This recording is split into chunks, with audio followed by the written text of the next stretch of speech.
Si tu as envie d'atteindre tes objectifs, de te sentir bien dans ta peau, d'être aligné avec toi-même, de toujours être la meilleure version de toi, de t'améliorer au quotidien, je vais te donner selon moi les 4 méta-compétences à développer pour absolument atteindre tout ce que tu souhaites dans tous les domaines de ta vie. C'est quelque chose que j'ai beaucoup conscientisé ces derniers temps. J'ai pris du recul sur pas mal de choses, j'ai écouté beaucoup d'interviews, je me suis vraiment inspirée de plein de personnes et de tout ce que j'ai pu entendre qui a enrichi ma réflexion sur ça.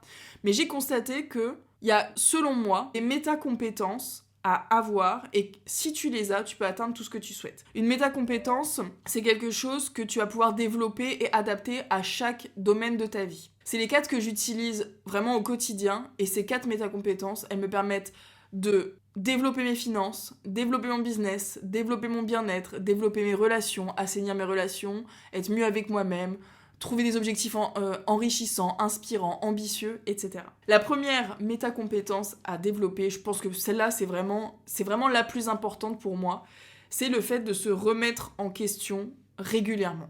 T'as peut-être déjà entendu parler de l'effet Dunning-Kruger, qui est un biais cognitif de surconfiance. En fait, c'est une courbe qui fait comme ça.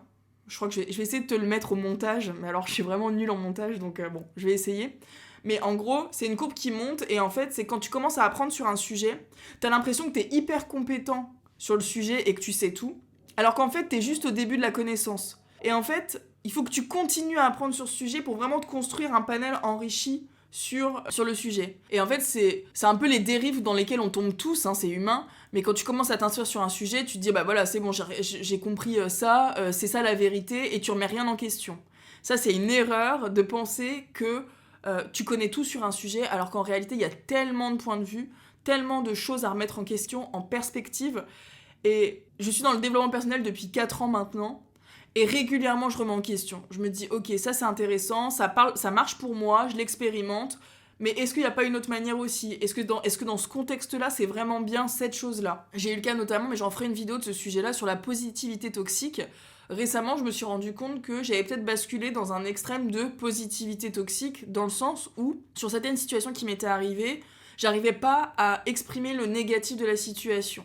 Et du coup, j'ai basculé dans l'autre extrême de être 100% tout le temps positif, mais au point de ne pas arriver à être négative. Alors que, quand on est équilibré et pas dans les extrêmes, on nuance et on est en capacité de dire les deux. Mais j'en ferai une vidéo parce que là, c'est hors contexte.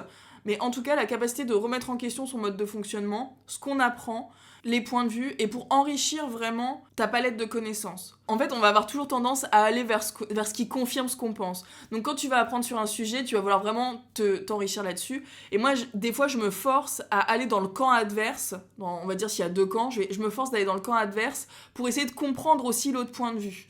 Et comme ça me permet vraiment d'après de me faire mon avis, d'avoir un libre arbitre, on va dire, le plus nuancé et le plus équilibré possible. Donc première méta-compétence, remettre en question régulièrement. Deuxième méta-compétence, celle-là pour moi, je me dis j'ai tellement de chance de l'avoir, c'est être curieux. Je me rends compte à quel point ma curiosité m'amène des portes et des opportunités que la majorité des gens n'ont pas. Se renseigner, se poser des questions, aller chercher les réponses. Je sais que quand j'étais petite, on me disait toujours que je posais trop de questions, que j'étais trop curieuse, etc.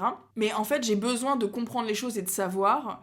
Et cette curiosité m'a vraiment amenée à élargir en fait mon spectre de vue, et notamment depuis que je suis dans l'entrepreneuriat. Mais je me rends compte à quel point, grâce à cette curiosité, j'enrichis vraiment, je développe des compétences grâce à ça. En ce moment, je suis à fond sur l'étude de la psychologie de l'argent. Et je me rends compte à quel point notre système éducatif ne nous pousse pas du tout à être riches, au contraire. Les banques ne nous poussent pas à être riches, au contraire. Et j'apprends des choses, mais je me dis, mais en plus c'est tellement simple et logique. Et je me sens tellement chanceuse d'avoir cette curiosité d'aller apprendre des compétences là-dessus. Parce que je sais que ça va me servir dans 5 ans, 10 ans, 15 ans, 20 ans. Cette curiosité, elle me sert tous les jours pour construire la vie que je souhaite, en fait. Je t'invite vraiment à sortir de tes œillères, être curieux, de développer cette curiosité pour aller chercher plein de choses qui vont enrichir ton panel de connaissances. Troisième méta-compétence, et celle-là, elle est vraiment importante, c'est celle qui va déterminer à tout prix si tu vas réussir ou non, c'est de chercher des solutions. Au lieu de t'arrêter sur « je ne peux pas »,« c'est pas possible »,« c'est pas pour moi »,« c'est pour les autres »,« c'est réservé à une certaine élite », etc., cherche tes solutions pour toi. De quoi tu as besoin pour atteindre tes objectifs ? Est-ce que tu as besoin de plus de compétences? Est-ce que tu as besoin de temps? Est-ce que tu as besoin de te faire aider par quelqu'un qui a déjà atteint ce que tu souhaites? Est-ce que tu as besoin d'argent? Est-ce que tu as besoin d'un mentor? Est-ce que tu as besoin d'être accompagné? Chercher les solutions qui vont te permettre d'atteindre tes objectifs. Il y a trop de gens qui s'arrêtent à la première contrariété. Allez, la troisième, on va dire, parce que quand même, je vais pas partir pessimiste, mais il y a trop de gens qui s'arrêtent à la moindre contrariété parce qu'ils se disent, bah c'est pas pour moi, je suis pas fait pour ça, etc. Il y a des chances que tu sois pas fait pour telle ou telle chose, mais il y a toujours un moyen d'arriver ou d'ajuster à ce que tu souhaites. Surtout d'ajuster. Si ça, c'est peut-être pas aligné avec toi, dans ce cas-là, il y a peut-être un moyen de l'aligner pour toi et d'aller chercher des solutions pour atteindre ça. Donc, allez chercher des solutions. Arrêtez de se dire que le monde est contre nous, que c'est pas possible, qu'on n'est pas né dans la bonne famille, qu'on n'a pas les bonnes compétences, qu'on n'a pas la personnalité, etc. Ça, c'est ce que tu te racontes, c'est du bullshit, ça ne fonctionne pas et ça ne t'aide pas à atteindre tes objectifs. Si tu as un objectif qui t'inspire, qui est bien aligné avec toi, qui est bien défini, il y a des solutions pour l'atteindre. Demande-toi de quoi tu as besoin, qui peut t'aider et comment tu fais. Au lieu de dire je ne peux pas, comment je fais pour y arriver. Méga important. Et enfin, la dernière métacompétence. Je vais dire à chaque fois que c'est la plus importante, mais de toute façon, elles sont toutes les 4 importantes. La dernière métacompétence, c'est évidemment la persévérance. Le fait de ne jamais lâcher, de ne jamais abandonner, de toujours continuer, de continuer jusqu'à ce que tu y arrives, d'avoir cet état d'esprit de je continuerai jusqu'à ma réussite. Cette persévérance-là, elle va t'amener à tous tes objectifs. Moi, j'ai vraiment cette croyance que je me suis ancrée, qui est en moi, que je me répète quand je doute, je finirai toujours par y arriver. Le seul échec, c'est l'abandon. Le seul échec, c'est de ne pas tenter. Il y a plein de choses que je me dis au quotidien, mais s'il y a une chose que je garde en tête, c'est je n'abandonnerai jamais. Je persévérerai jusqu'à ce que j'atteigne mes objectifs. Ça peut me prendre 5 ans, 10 ans encore une fois, je le ferai. Parce que c'est trop important pour moi et je ne veux aucun regret sur mon lit de mort. Je ne veux pas me dire au moment de ma mort, j'ai eu une vie misérable parce que j'ai eu peur, parce que j'ai pas eu de courage, parce que j'ai rien cherché, parce que j'ai eu la flemme, parce que je me suis pas sorti les doigts pour faire ce que je souhaitais en fait.